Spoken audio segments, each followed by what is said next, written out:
بهذا الجيم طبعا صاحبي وبالنزلة اللي فوق ايدي لعب سي، انا العب بنج. البنج بي ششين بنجين بعد ما نعرفها هو بالنزلة. صاحبي هنا شنو راح يلعب؟ راح يلعب بنجين، اذا البنجات مال صاحبي. رجع بالدو مفار بنجين، الجهار بيها بنجين صاحبي وجهارين الي. جوا ايدي دور جهار بنجين، فوق ايدي يقعد ما عنده. هسه هنا جوا ايدي راح شنو يلعب؟ لعب جهار. صارت الجهارات مالتي، صاحبي طق البنج، اللي فوق ايدي لعب بياض، انا جهارين وارجع بالشش. هسه اللي فوق ايدي راح يلعب، انتظره شنو يلعب؟ لعب بياض. صاحبي لعب يك، اللي فوق ايدي ما عنده بس يك بسي، بس هو هيك صافن، نامت على نقطتين.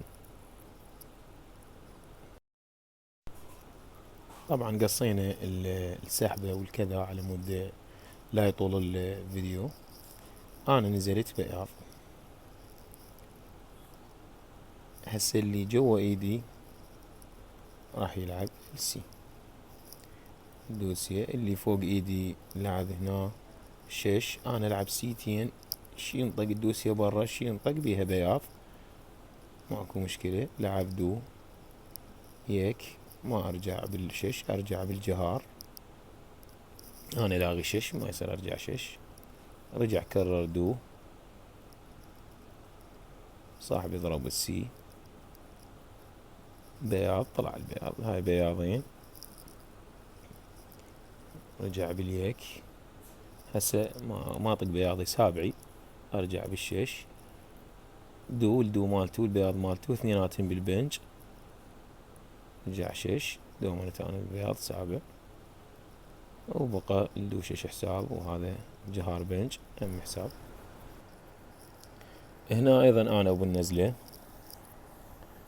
هو نفس الجيم، بس هم قصينا السحبة والحساب. زلت بياض ودو، حكم عندي دوين بياضين، طلع شش، عندي ششين، عندي بياضين سي. العب بياضين وبياض بشش يطلع لي، هذا بياض شش هم طلع لي جهار. الجهار هنا العب بياضين، لان بياض بنج الي بشش، واليك بالشش هم الي. هسه يك بشش، البياض طلع من فوق ايدي، انا انوم ايدي كلش قليلة، وباقي جهارات وبنجات فوق انا كسبت. وهذا خدنا الجيم خلاص.